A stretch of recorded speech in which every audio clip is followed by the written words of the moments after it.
অসম চৰকাৰৰ শক্তি ক্ৰীড়া আৰু পৰ্যটন সাংস্কৃতিক বিভাগৰ মন্ত্ৰী অসম অলিম্পিক সংস্থাৰ সভাপতি বিমল বৰা ডাঙৰীয়া লগতে ৰাজ্যসভাৰ সন্মানীয় সাংসদ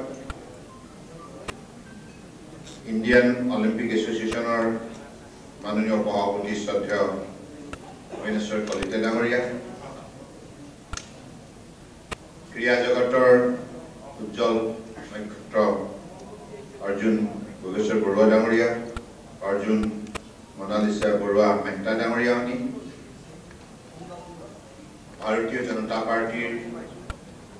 ৰাষ্ট্ৰীয় সমিতিৰ জ্যেষ্ঠ নেতা তথা অসম প্ৰদেশৰ সহপ্ৰভাৰী শ্ৰদ্ধেয় প্ৰবণ শৰ্মা ডাঙৰীয়া অসম অলিম্পিক সংস্থাৰ সাধাৰণ সম্পাদক লক্ষ্য কোঁৱৰ ডাঙৰীয়া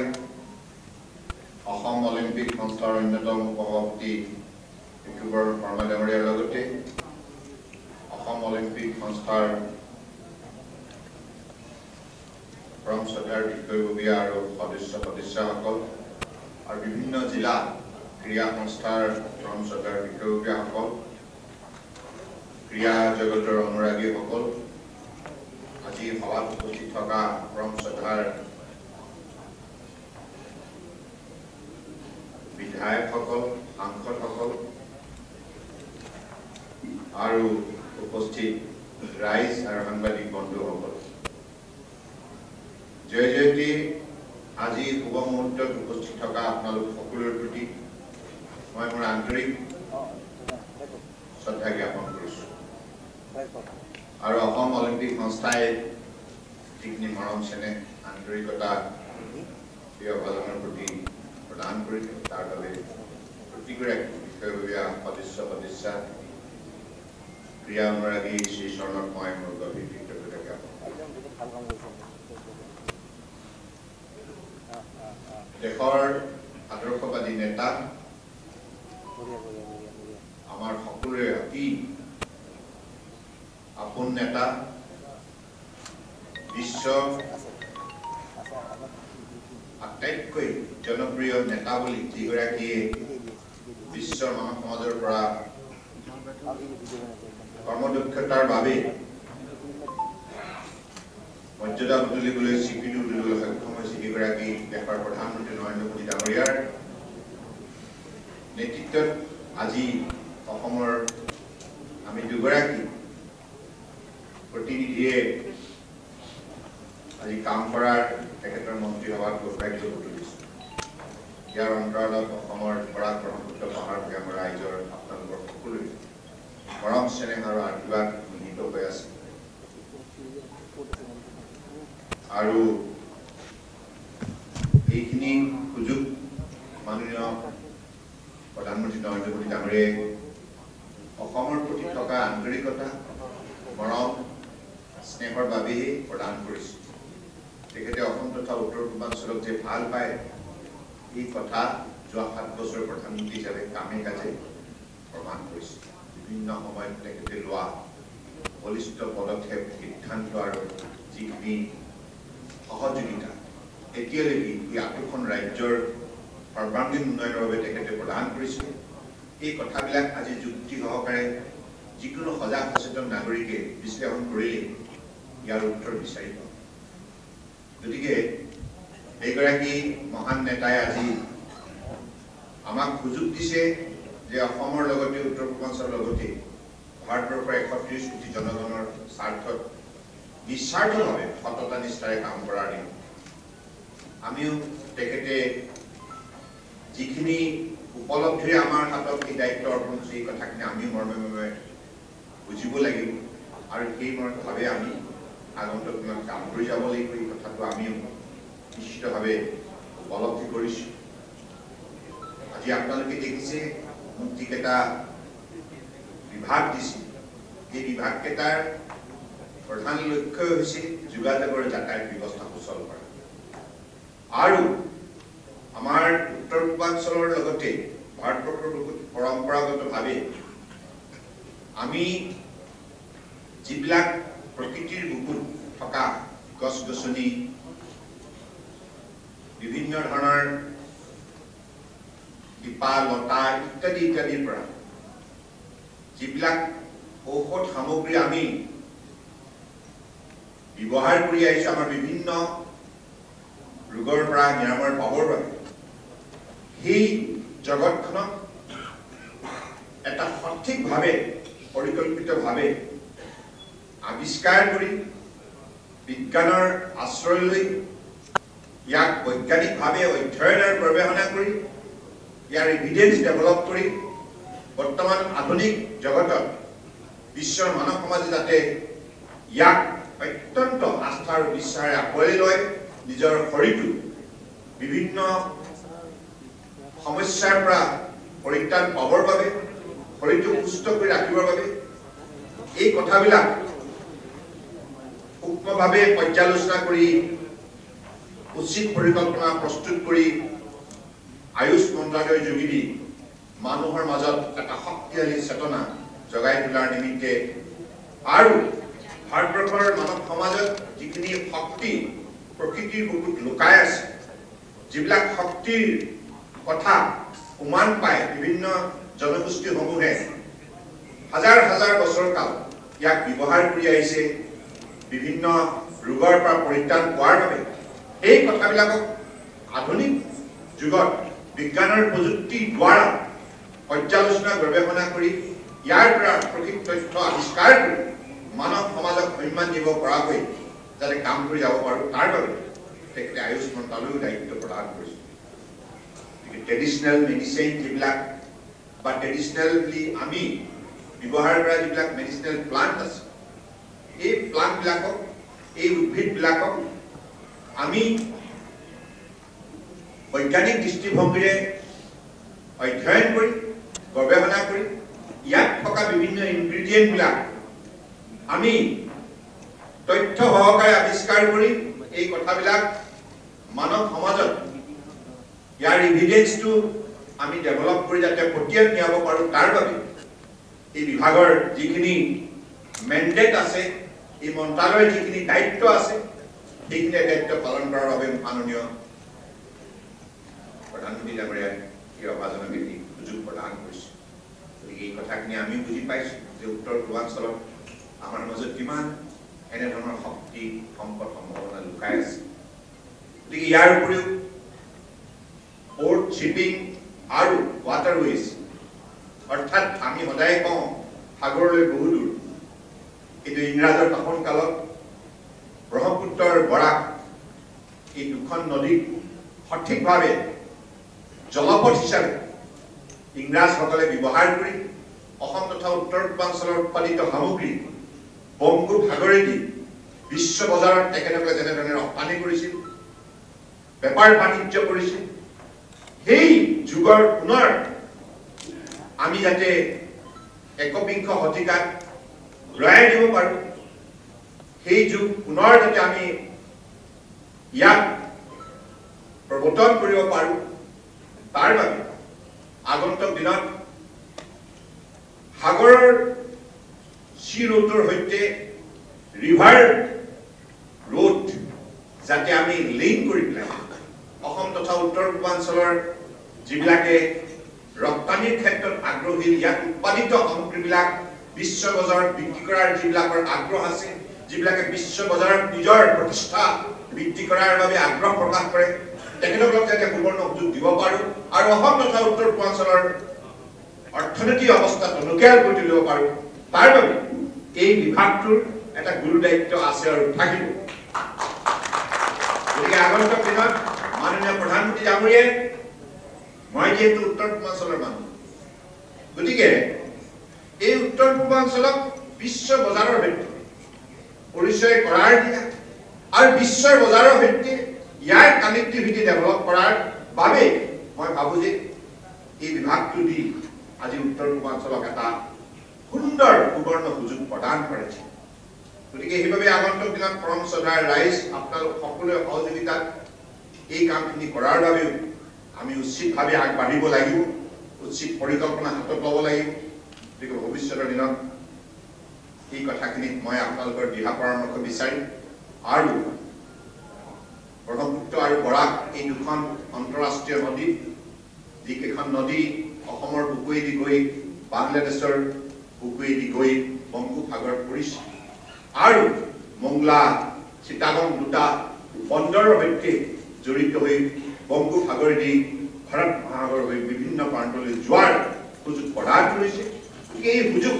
আমি সঠিকভাৱে গ্ৰহণ কৰিব লাগিব আৰু ইয়াক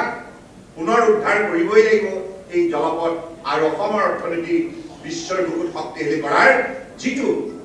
মাননীয় প্ৰধানমন্ত্ৰী ডাঙৰীয়াৰ লক্ষ্য আছে, এক্ট ইষ্ট পলিচি যোগেদি উত্তৰ পূৰ্বাঞ্চলক দক্ষিণ পূব এছিয়াৰ শক্তিশালী অঞ্চল হিচাপে আৰু আধুনিক ভাৰত গঢ়াত উত্তৰ পূৰ্বাঞ্চলক নতুন ইঞ্জিনৰ ভূমিকা পালন কৰাৰ বাবে যি দায়িত্ব অৰ্পণ কৰিছে, সেই দায়িত্ব পালন কৰাৰ বাবে আগন্তুক দিনত মই ভাবো যে এই বিভাগটোৱে এটা গুৰুত্বপূৰ্ণ ভূমিকা পালন কৰিব লাগিব। যাই কি নহওক সকলো কথাত ৰাইজৰ সহযোগিতাৰ প্ৰয়োজন। আপোনালোকৰ সহযোগিতা বিচাৰিছো আৰু আমাৰ সতীৰ্থ মন্ত্ৰী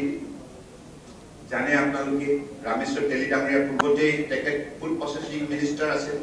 এতিয়া তেখেতক গুৰু দায়িত্ব দিছে পেট্ৰলিয়াম, প্ৰাকৃতিক গেছ আৰু আমাৰ পেট্ৰলিয়াম লগতে শ্ৰম বিভাগৰ। গতিকে আমাৰ অসম তথা উত্তৰ পূৰ্বাঞ্চলত খাৰুৱা তেল আৰু প্ৰাকৃতিক সম্পদৰে বা প্ৰাকৃতিক গেছেৰে এই অঞ্চলটোৰ পৰিপুষ্ট হৈ আছে। গতিকে ইংৰাজৰ শাসন কালতে পৃথিৱীৰ আটাইতকৈ পুৰণি এতিয়াও যি শোধনাগাৰ বৰ্তমান ৰানিং অৱস্থাত আছে, অপাৰেশ্যনেল হৈ আছে, সেই শোধনাগাৰ ডিগবৈত প্ৰতিষ্ঠিত। 1889 চনতে ডিগবৈ বুকুত ই গঢ় লৈ উঠিছিল আৰু বৰ্তমান সময়ত বিশ্বৰ আটাইতকৈ world oldest smallest operating refinery হিচাপে স্বীকৃতি বুটলিবলৈ সক্ষম হৈছে। ইয়াৰ উপৰিও আমাৰ ভাৰতবৰ্ষৰ পেট্ৰলিয়াম আৰু নেচাৰেল গেছ এই বিভাগৰ যিকেইটা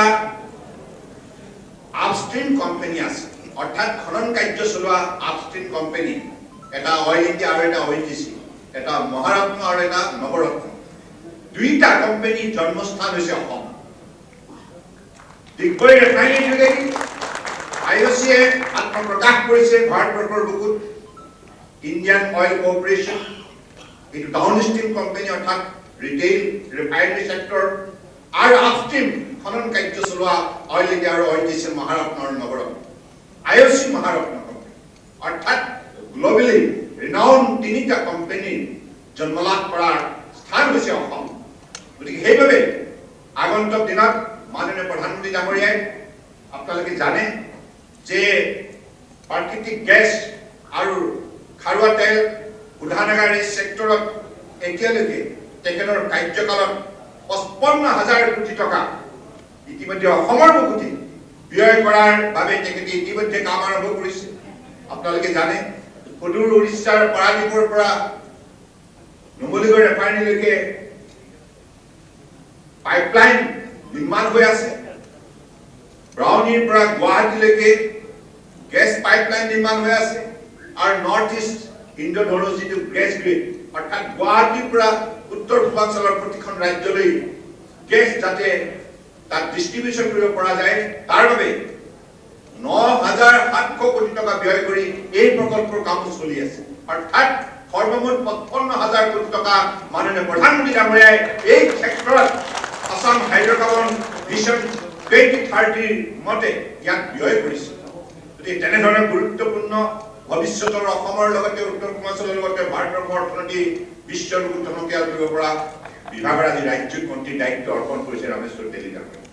কিন্তু অসমৰ বাবে সুখবৰ, আপোনালোকে জানে নুমলীগড় ৰিফাইনাৰী প্ৰডাকশ্যন কেপাচিটি আছিল 3 মিলিয়ন টন। খাৰুৱা তেলৰ অভাৱৰ বাবে দিনক দিনে ইয়াৰ উৎপাদন শক্তি হ্ৰাস পাইছে। কিন্তু মাননীয় প্ৰধানমন্ত্ৰী ডাঙৰীয়াই এই শোধনাগাৰ যিহেতুকে অসম চুক্তিৰ মৰ্মে ইয়াত স্থাপিত হোৱা এই শোধনাগাৰ, ইয়াত শ্বহীদসকলৰ ত্যাগ আৰু বিভিন্ন সংগ্ৰামী লোকৰ আশা আকাংক্ষা জড়িত হৈ আছে। সেইবাবে এই শোধনাগাৰটো ইয়াৰ উৎপাদন শক্তি বৃদ্ধি কৰাৰ বাবে 3 মিলিয়নৰ পৰা 9 মিলিয়ন টনলৈকে বৃদ্ধি কৰাৰ সিদ্ধান্ত লৈ ইয়াক আধুনিক ৰূপত তোলাৰ নিমিত্তে 23,000 কোটি টকা ইতিমধ্যে ব্যয় কৰিছে 23,000 crore only in the sector of Numaligarh refinery. সমান্তৰালভাৱে Bongaigaon refinery production capacity $2.5 billion আছিল।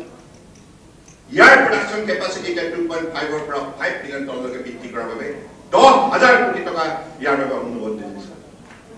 আৰু Guwahati refinery production capacity 1 million ৰ পৰা 2 million লৈকে বৃদ্ধি কৰাৰ সিদ্ধান্ত হৈছে। ইয়াত কেনেধৰণে 5,000 crore plus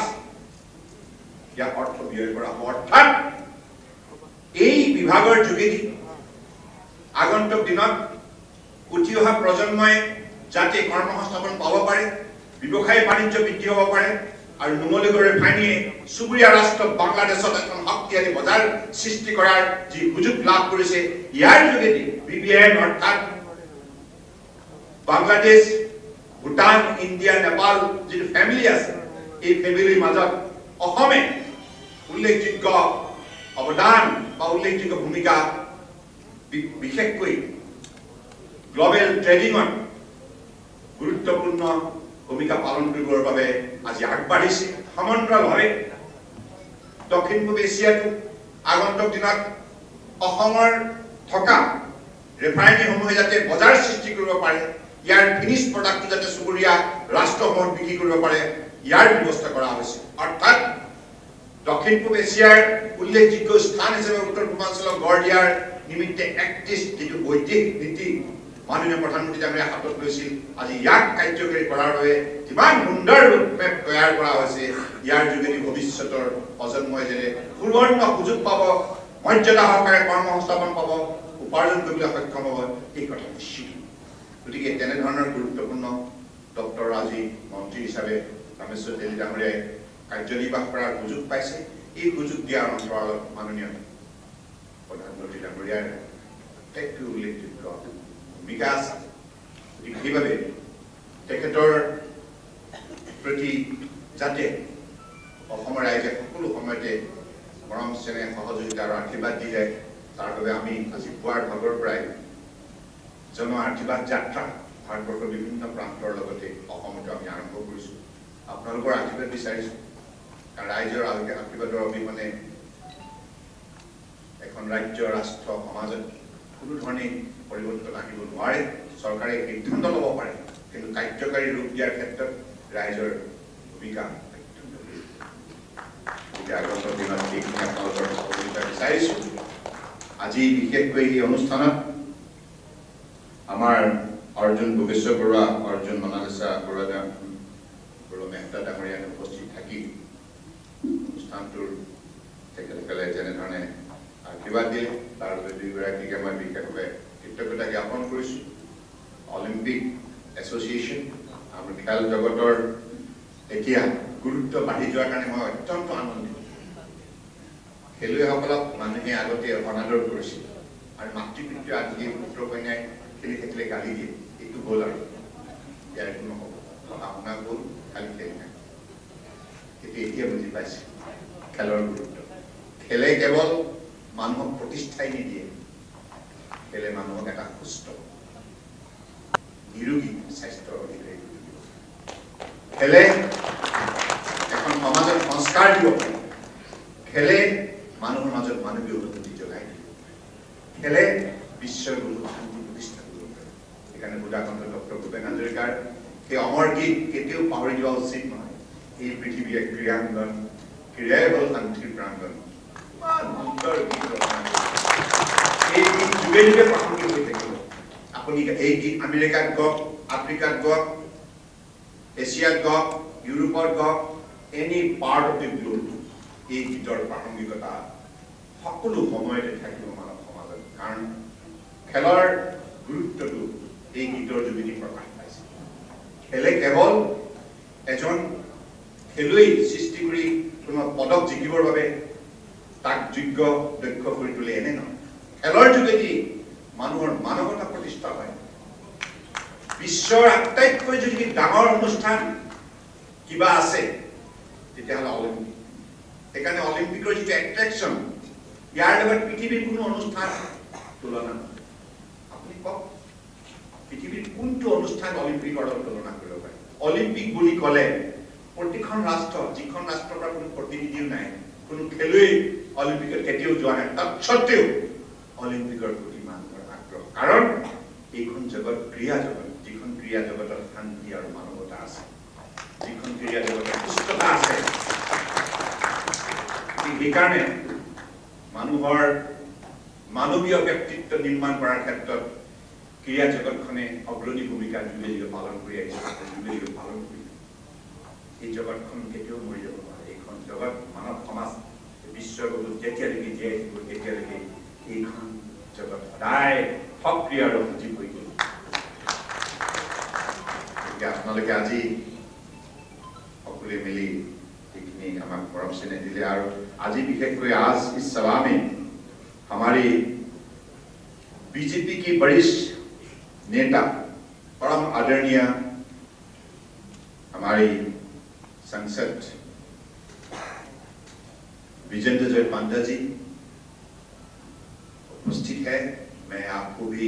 विशेष रूप से धन्यवाद देता हूं। आप भी असम के लिए पिछले दिनों में जो कदम उठाए और हर पल अब हमें साहस और शक्ति देने का काम किया है, हमारा मनोबल बढ़ाया। इसके लिए आप भी धन्यवाद के पात्र हैं। मैं आपको भी हृदय दिल से आभार व्यक्त करना चाहता हूँ। और साथ साथ में हमारे और एक मेहमान देश के वरिष्ठ नेता पवन शर्मा जी है, उनको मैं आपको आज जो आपने हमदर्दी दिखाया, हमारे शुभकामना दिया, इसके लिए आपको भी मैं हृदय से मैं आभार व्यक्त करना चाहता हूँ। और এইখিনি কথাকে কৈ আজি ইয়াত উপস্থিত থকা সকলোৰে প্ৰতি শ্ৰদ্ধা আৰু কৃতজ্ঞতা জনাই মোৰ বক্তব্য সামৰিলোঁ। ধন্যবাদ।